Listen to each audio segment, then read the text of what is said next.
सम्मेलन में यहाँ पर उपस्थित कानपुर के सभी उपस्थित भाइयों बहनों, मां गंगा के आंचल में बसा हुआ कानपुर आजादी की लड़ाई का एक प्रमुख केंद्र बिंदु रहा है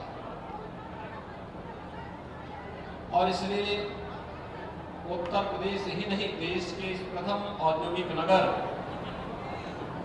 जिसने मां गंगा की अविरलता और निर्मलता के साथ अपना नाता जोड़ा था, कानपुर नगर की 550 करोड़ की परियोजनाओं के साथ आज ये मंच आप सबके बीच में आया है। मैं इसके लिए आप सबको हृदय से बधाई देता हूं, आप सबकी हृदय की शुभकामनाएं देता हूं। भाइयों बहनों, कानपुर एक बार फिर से अपनी नई आभा के साथ देश के अंदर स्थापित हो रहा है। याद करिए, कानपुर कभी उत्तर प्रदेश और देश का एक प्रमुख औद्योगिक नगर हुआ करता था, लेकिन आजादी के बाद लगातार इस क्षेत्र की उपेक्षा होने, विकास का कोई ठोस मॉडल न होने और कानपुर के पूर्वी या इस क्षेत्र के नागरिकों के बारे में शासन के मन में कोई विशेष लगाव न होने के कारण यह औद्योगिक नगर धीरे धीरे करके उद्योग बंद होते गए, अराजकता के शिकार होते गए और अंततः न केवल उद्योग बंद हुए बल्कि मां गंगा की धारा को भी सबसे ज्यादा खराब करने के लिए अगर किसी एक नगर को दोषी ठहराया जाता था तो कानपुर नगर को दोषी ठहराया जाता था।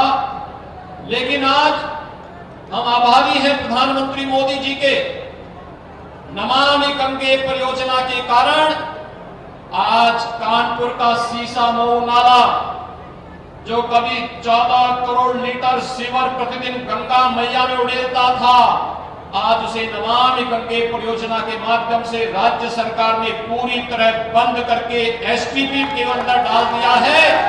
अब एक भी बूंद सीवर सीसा मऊ नाले के माध्यम से मां गंगा में नहीं जाती है। कानपुर ने साबित किया है कि मां गंगा की अविरलता और निर्मलता के साथ अब हमें कानपुर के विकास को, सर्वांगीण विकास को एक नई ऊंचाइयों तक पहुंचाना है। और भाइयों बहनों, कानपुर को उसी सौगात के साथ केंद्र और प्रदेश सरकार ने मिलकर के वे योजनाएं दी हैं, चाहे वह कानपुर मेट्रो के कार्य में तेजी के साथ चल रहा कार्य, आपने देखा होगा अब तो यहां पर मेट्रो की ट्रेन भी आ रही है और नवंबर के अंत में हम लोग यहां पर मेट्रो का संचालन भी प्रारंभ करने वाले हैं। यह कानपुर का बदलता हुआ नक्शा है जो यहां की मांग थी। ये वही कानपुर है भाइयों बहनों, जहां पर एक बार उदासीनता छा गई थी पिछली सरकारों के कर्मण्यता के कारण, बेईमानी और भ्रष्टाचार के कारण, लेकिन आज कानपुर में एक नया एयरपोर्ट बन रहा है। एक साथ 3 विमान उतर करके वहां पार्क हो सकते हैं और 500 लोग एक साथ उस सिविल टर्मिनल में आकर के कानपुर के अपने विकास की, अपनी प्रतिबद्धता को आगे बढ़ाने में अपना योगदान दे सकते हैं। ये बदलता हुआ कानपुर है और इससे पर आज प्रदेश सरकार की वे तमाम परियोजनाओं का लोकार्पण और शिलान्यास का कार्यक्रम यहां पर हो रहा है, जिनकी लागत 550 करोड़ रुपए है। 550 करोड़ की ये योजनाएं भाइयों बहनों, 550 करोड़ की ये परियोजनाएं हो, मेट्रो हो, डिफेंस कॉरिडोर हो या फिर एयरपोर्ट के निर्माण की कार्रवाई, ये तब संभव हो पाया है जब मंच पर बैठे हुए ये सभी जनप्रतिनिधि और निष्प्रयास करते हैं अपना एक एक पल, एक एक क्षण विकास के लिए और जनता के प्रति अपनी जवाबदेही के लिए समर्पित करते हैं। तो विकास एक कानपुर में, कानपुर की किसी विधानसभा क्षेत्र में, कानपुर के किसी मोहल्ले में, कानपुर के किसी वार्ड में, तब विकास की प्रक्रिया तेजी के साथ आगे बढ़ती हुई दिखाई देती है और आज उस सब के प्रति मंच पर उपस्थित इन जनप्रतिनिधियों का अभिनंदन करने और कानपुर वासियों को बधाई देने के लिए मैं और प्रदेश अध्यक्ष स्वयं आपके बीच में यहां पर उपस्थित हुए हैं। भाइयों बहनों, जब विकास की परियोजनाओं की हम चर्चा कर रहे थे, मैं देख रहा था इन परियोजनाओं में सड़क के भी हैं, बिजली के भी हैं, पानी के भी हैं, स्वास्थ्य के भी हैं, स्किल डेवलपमेंट के भी हैं, अलग अलग क्षेत्र से जुड़ी हुई परियोजनाएं हैं। और मंच पर जब मैं आया तो मुझे सौभाग्य मिला यहां पर इन मासूम बच्चों के अन्नप्राशन को संपन्न करने का। आप देख रहे होंगे कि बच्चे कितने निडर होकर के वे यहां पर मेरे सामने हंस रहे थे। आप मालूम कर सकते हैं उत्तर प्रदेश के अंदर, नए उत्तर प्रदेश की वो तस्वीर वे बच्चे व्यक्त कर रहे थे जिनमें उनको पैदा होने का सौभाग्य प्राप्त हुआ है। और उत्तर प्रदेश का हर बच्चा इस बात पर गौरव की अनुभूति कर सकता है कि वो देश के अंदर जहां कहीं भी जाएगा आज गर्व के साथ कह सकता है कि मैं उत्तर प्रदेश का वासी हूं और मेरा जन्म उस समय हुआ था जब उत्तर प्रदेश के अंदर भारतीय जनता पार्टी की सरकार आ गई थी। भाइयों बहनों, उत्तर प्रदेश के सामने पहचान का संकट खड़ा किया किसने?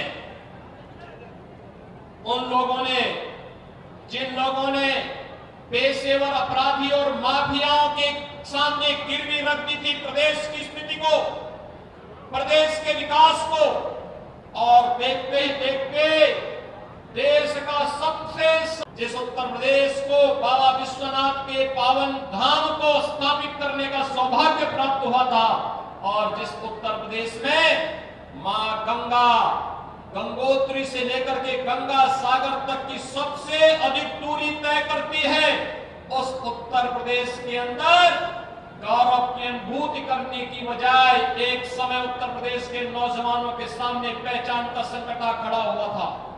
ये कौन लोग हैं? भाइयों बहनों, ये वही लोग हैं जिन्होंने उत्तर प्रदेश की राजनीति का अपराधीकरण किया था और अपराधियों का राजनीतिकरण करके उन्हें सत्ता अधिष्ठान में काबिज होने का, विकास पर जबरन कब्जा, विकास की परियोजनाओं पर जबरदस्ती डकैती डालने की छूट दी थी। ये वही लोग हैं जो आज घड़ियाली आंसू बहाने के बहाने आपके पास आने का प्रयास करेंगे। आज मैं देख रहा था, मेरा कार्यक्रम पहले से कानपुर में है और मुझे देखकर के आश्चर्य हो रहा था। 2 दिन पहले गोरखपुर में एक दुखद घटना घटित हुई और भाइयों बहनों, मैंने उसी दिन गोरखपुर पुलिस को कहा था कि इसमें तत्काल मुकदमा दर्ज होना चाहिए और दोषी कोई भी हो बख्शा नहीं जाएगा। अपराधी होता है। और भाइयों बहनों, और मैंने कल ही सुबह यहां के जिला प्रशासन को भी कहा था कि पीड़ित परिवार से मैं मिलना चाहूंगा, क्योंकि एक दुखद घटना घटित हुई और उसकी पीड़ा के साथ जुड़ना हमारा दायित्व है और इसके लिए जो भी दोषी होगा कोई बख्शा नहीं जाएगा और सबकी जवाबदेही भी तय करेंगे। आपको मालूम है, अपराध और अपराधियों के प्रति हमारी सरकार की जीरो टॉलरेंस की नीति एक किसी से छुपा हुआ नहीं है और सरकार ने जो कहा वो करके दिखाया है। कानपुर तो इसका जीता जागता उदाहरण है और इसीलिए आज मैं आपके बीच आया हूं कि वे लोग जिन्होंने उत्तर प्रदेश की कानून व्यवस्था को कभी गिरवी रखा था पेशेवर अपराधी और माफियाओं के सामने, उनके बारे में ये कहावत बहुत अक्सर सही बैठती है कि 100 चूहे खाकर बिल्ली चली हज करने चली। और भाइयों बहनों, इन लोगों की स्थिति आज वही है। ये लोग कोई ऐसा अवसर नहीं गंवाते जो प्रदेश को बदनाम करने, प्रदेश में अराजकता पैदा करने, पेशेवर अपराधियों के खिलाफ और माफियाओं के पैरवी करने और प्रदेश को हर स्तर पर प्रदेश के नागरिकों को दी जाने वाली योजनाओं के माध्यम से कहीं न कहीं कभी ये लोग डकैती डालते थे। आज जब योजनाएं नागरिकों को मिल रही है इन्हें बुरा लग रहा है। आज इनको परेशानी कब होती है? जब किसी गरीब को शौचालय मिल जाता है, किसी गरीब को आवास मिल जाता है, किसी वृद्ध को वृद्धावस्था पेंशन, किसी निराश्रित महिला को निराश्रित महिला पेंशन और किसी दिव्यांगजन को दिव्यांगजन पेंशन मिलती है, किसी किसान सम्मान निधि, किसी किसान को किसान सम्मान निधि से सम्मानित किया जाता है। इन लोगों को बुरा लगता है। जब किसी पेशेवर अपराधी की संपत्ति पर प्रदेश सरकार का बुलडोजर चलता है तब इनको बुरा लगता है। भाइयों बहनों, इनकी सहानुभूति प्रदेश की जनता के साथ नहीं है, न पहले थी, न उनकी सहानुभूति आज है और न आगे आने वाली है। ये लोग तो वह हैं जिन्होंने परिवार को ही प्रदेश मान लिया था और जिन्होंने प्रदेश के नौजवानों के भविष्य के साथ खिलवाड़ किया था। नौकरी निकलती थी और नौकरी निकलने के बाद कैसे उस पर डकैती पड़ती थी। एक परिवार वसूली में निकल पड़ता था। आज मैं कह सकता हूं, जब हमारी सरकार 4.5 वर्ष का अपना कार्यकाल पूरा की है, भाइयों बहनों, प्रदेश के अंदर 4.5 लाख नौजवानों को हम लोगों ने सरकारी नौकरी दी है। यह सरकारी नौकरी कोई इसमें उंगली नहीं उठा सकता। बिना भेदभाव के किसी की जाति, किसी का मत, किसी का मजहब, किसी का क्षेत्र, किसी की भाषा नहीं देखी गई। प्रदेश का जो नौजवान योग्य होगा वह उस परीक्षा को पास करेगा। प्रदेश सरकार उसको सम्मान के साथ प्रदेश में सेवा का अवसर प्रदान करेगी और वह प्रदेश के विकास में अपना योगदान देगा। 4.5 लाख नौजवान, इस 4.5 लाख नौजवानों को पहले भी नौकरी और रोजगार उपलब्ध हो सकता था, लेकिन नहीं दिया गया। मैं धन्यवाद दूंगा कि कैसे कानपुर के मेरे मंत्रिमंडल में 2 प्रमुख लोगों ने शुरुआती दौर में प्रदेश सरकार के साथ कदम से कदम मिलाकर के योजनाओं को आगे बढ़ाने का कार्य किया था। याद करिए, जब परंपरागत उद्यम को आगे बढ़ाना था तब एमएसएमई मंत्रालय के मंत्री के रूप में थे श्री सत्यदेव पचौड़ी जी। उन्होंने उस समय एक जनपद एक उत्पाद की योजना उस समय हमारी सरकार ने प्रारंभ की थी। और भाइयों बहनों, एक जनपद एक उत्पाद के माध्यम से, विश्वकर्मा श्रम सम्मान के माध्यम से प्रदेश के अंदर 60 लाख लोगों को रोजगार और नौकरी के साथ जोड़ने का कार्य किया गया। और यही नहीं, दूसरे हैं प्रदेश के औद्योगिक विकास के मंत्री श्री सतीश महाना जी, जिन्होंने औद्योगिक विकास से जुड़े हुए निवेश की प्रक्रिया को तेजी करने का कार्य किया। और आज आप देख रहे होंगे, जिस प्रदेश में कोई दूर दूर तक देखने के लिए नहीं आता था, और कानपुर से ज्यादा कौन इसको जानता है कि लगा हुआ उद्योग बंद होता था या बंद करवाया जाता था, लेकिन आज प्रदेश के अंदर नए निवेश के द्वार खुले हैं। 3 लाख करोड़ रुपए से अधिक का नया निवेश हुआ है। जब कोरोना कालखंड में दुनिया पस्त थी, तब उत्तर प्रदेश में 66,000 करोड़ रुपए के निवेश के प्रस्ताव जमीन पर उतारने की कार्रवाई हो रही थी। देश का पहला डिस्प्ले यूनिट का कार्य उत्तर प्रदेश के अंदर प्रोडक्शन प्रारंभ हो चुका है। प्रदेश के अंदर नए नए प्रस्ताव प्राप्त हो रहे हैं और कानपुर तो अब तक परंपरागत उद्यम के साथ साथ अन्य विकास की योजनाओं के साथ आगे बढ़ रहा था। हम आभारी हैं प्रधानमंत्री मोदी जी के। यह कानपुर तो अब, भाइयों बहनों, कानपुर में अब अत्याधुनिक तोप भी मिलेगी, तो तोपों का निर्माण कार्य भी आगे बढ़ने जा रहा है। भारतीय सेना को भारत के अंदर स्वदेशी हथियारों की आपूर्ति का एक प्रमुख केंद्र तो ऑर्डिनेंस फैक्ट्रियां यहां की थी ही, लेकिन हम लोगों ने लगभग 300 एकड़ भूमि को यहां पर अधिग्रहित किया है और ये अधिग्रहण की कार्रवाई डिफेंस कॉरिडोर के एक नए नोड के रूप में कानपुर को पुनः उसके गौरव को प्रदान करने की दिशा में किए जाने वाले प्रयास का हिस्सा है। और आज उसी का एहसास कराने के लिए फिर मैं आपके बीच यहां पर उपस्थित हुआ हूं। हम लोगों ने उन सभी संस्थाओं का योगदान यहां पर लिया है, चाहे वह IIT कानपुर हो, SBTU कानपुर हो, AKTU लखनऊ हो, या फिर अपने तकनीकी संस्थानों को इनके साथ जोड़ने का कार्य किया है। ये तकनीकी संस्थान केवल डिग्री बांटने के मट्टे नहीं होंगे। ये तकनीकी संस्थान प्रदेश के नौजवानों के अंदर प्रदेश के प्रति और मातृभूमि के प्रति एक नया लगाव पैदा करने के माध्यम भी बनेंगे और व्यापक रोजगार सृजन के साथ स्किल डेवलपमेंट के नए सेंटर के रूप में विकसित भी होंगे। इस दृष्टि से आज इन सभी तकनीकी संस्थानों का सहयोग लेकर के प्रदेश सरकार प्रदेश के विकास के लिए पूरी प्रतिबद्धता के साथ कार्य कर रही है।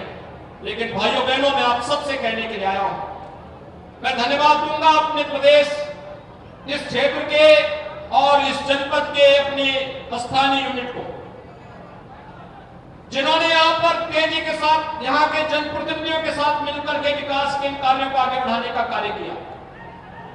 और मैं धन्यवाद दूंगा उत्तर प्रदेश के पूर्व पुलिस महानिदेशक, वर्तमान में भारतीय जनता पार्टी के राज्यसभा के सांसद और आर्य नगर विधानसभा क्षेत्र के प्रभारी के रूप में यहां पर कार्य कर रहे श्री ब्रजलाल जी को। एक पुलिस अधिकारी पुलिस सेवा में तो बेहतरीन प्रदर्शन कर ही सकता है, वहां पर अपराधियों के और पेशेवर माफियों के छक्के तो छुड़ाता ही था। आज विकास के इस मॉडल को यहां के कार्यकर्ताओं के साथ मिलकर के कैसे उस अभियान को आगे बढ़ाना है, आर्यनगर विधानसभा क्षेत्र के प्रभारी के रूप में भी उन्होंने यहां पर आकर के कार्यकर्ताओं के साथ मिलकर के कदम से कदम मिलाकर के इस कार्यक्रम को आगे बढ़ाने का कार्य किया है।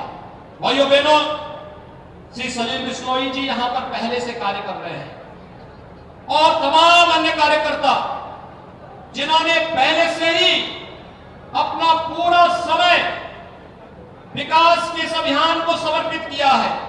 आज आप सबसे यही अपील करने के लिए मैं आया हूं कि भाइयों बहनों, आपने देखा होगा 7.5 वर्ष होने जा रहे हैं केंद्र में मोदी जी को प्रधानमंत्री के रूप में, बिना रुके, बिना टिके, बिना थके और बिना झुके भारत माता के लिए एक एक क्षण और भारत माता की सेवा के लिए देश की 135 करोड़ की आबादी के लिए उन्होंने अपने पूरे समय को समर्पित किया है।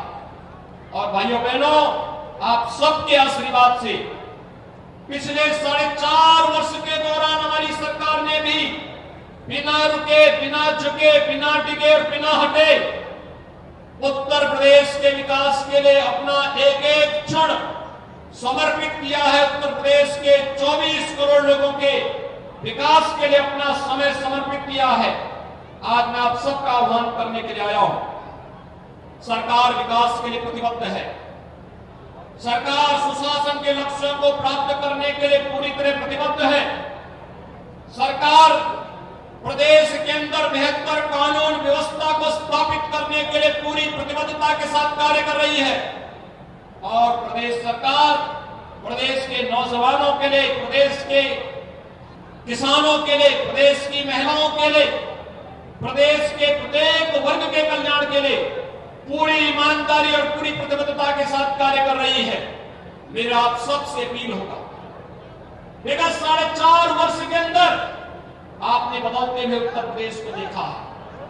याद करिए, 4.5 वर्ष में उत्तर प्रदेश में तमाम चुनौतियों को जूझा है, लेकिन उत्तर प्रदेश में हम लोगों ने जीवन और जीविका के साथ खिलवाड़ करने की छूट न तो कोरोना महामारी को दी, न किसी पेशेवर अपराधी और किसी माफिया को ही दी है।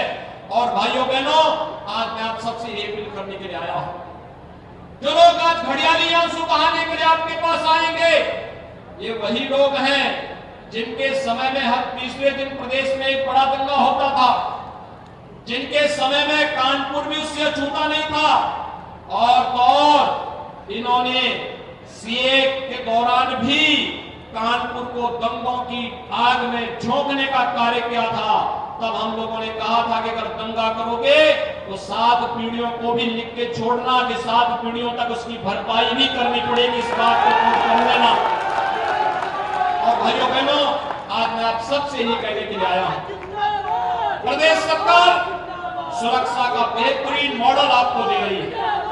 प्रदेश सरकार सुशासन का एक बेहतरीन मॉडल आपको दे रही है और केंद्र और प्रदेश सरकार ने विकास और सुशासन का एक मॉडल आपको दिया है। इस मॉडल से ही ये उत्तर प्रदेश नए भारत का नया उत्तर प्रदेश बन रहा है। ये नए भारत के इस नए उत्तर प्रदेश के लिए अगर 4.5 वर्ष हम लोगों ने पूरे समर्पण भाव के साथ यहां के जनता के लिए समर्पित किए हैं, मेरा सबसे आह्वान होगा अगले 6 महीने का समय आप सभी मिशन उत्तर प्रदेश के लिए समर्पित करिए। मैं आप सबका आह्वान करूंगा कि मिशन उत्तर प्रदेश भारत के विकास का ग्रोथ इंजन के रूप में आगे बढ़कर के उत्तर प्रदेश देश की नंबर 1 की अर्थव्यवस्था के रूप में आगे बढ़ने की जो संभावनाएं हैं, इन संभावनाओं को हम तेजी के साथ आगे बढ़ाने का कार्य करेंगे। इस विश्वास के साथ आज यहाँ पर जितनी भी परियोजनाओं का लोकार्पण हुआ है, लगभग 550 करोड़ रुपए की परियोजनाओं का लोकार्पण और शिलान्यास का जो कार्यक्रम आज यहाँ पर संपन्न हुआ है, मैं इसके लिए अपने मंचस्थ सभी जनप्रतिनिधियों को हृदय से इसके लिए धन्यवाद देता हूं, उनका अभिनंदन करता हूं और आप सभी कानपुर वासियों को इसके लिए बधाई देता हूं, अपनी शुभकामनाएं देता हूं। धन्यवाद। जय हिंद, जय जय श्री राम।